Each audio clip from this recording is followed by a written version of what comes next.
रेगिस्तान की गर्म रेत पे 313 लोगों के सामने खड़ी थी एक ज़बरदस्त फौज। 1000 से ज़्यादा सिपाही, ज़्यादा घोड़े, ज़्यादा हथियार और ज़्यादा ताकत।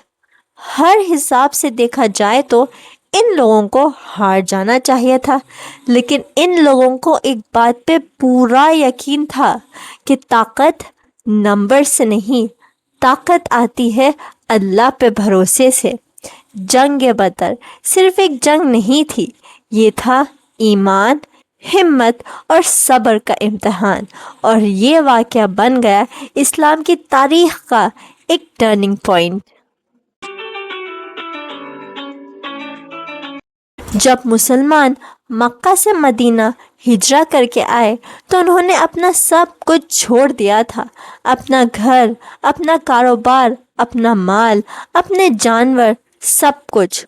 और कुरैश ने ये सब कुछ ज़बरदस्ती अपने कब्ज़े में ले लिया और कह दिया कि ये सब कुछ हमारा है। मगर उन्हें ये नहीं पता था कि मदीना में एक नया दौर शुरू हो गया है। अल्लाह सुब्हानहू व तआला ने मुसलमानों को इजाज़त दी थी कि अगर ज़रूरत हो तो अपना दिफा कर सकते हो।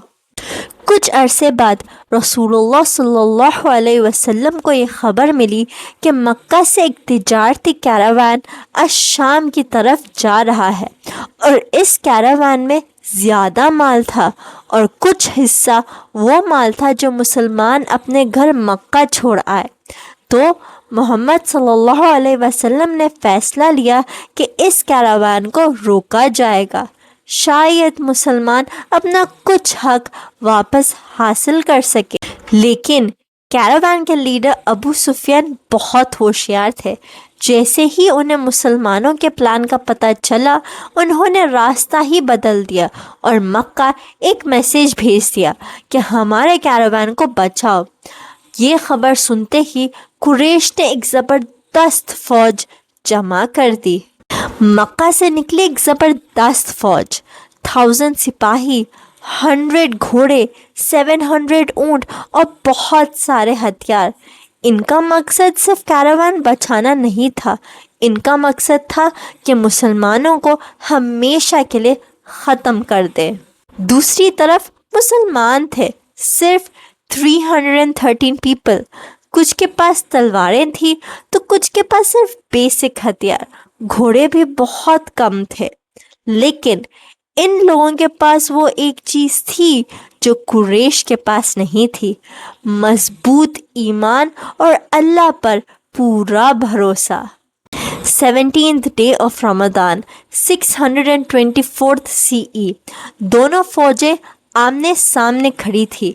हालात मुश्किल थे, नंबर्स कम थे, लेकिन मुसलमानों का दिल मजबूत था। उन्हें पता था कि मदद सिर्फ अल्लाह देता है। जंग शुरू होने से पहले रसूलुल्लाह सल्लल्लाहु अलैहि वसल्लम ने अल्लाह सुब्हानहू व तआला से गहरी दुआ की। एक तेज़ हवा चली कुरैश की तरफ और अल्लाह ने फरिश्ते भेजे मुसलमानों की मदद के लिए।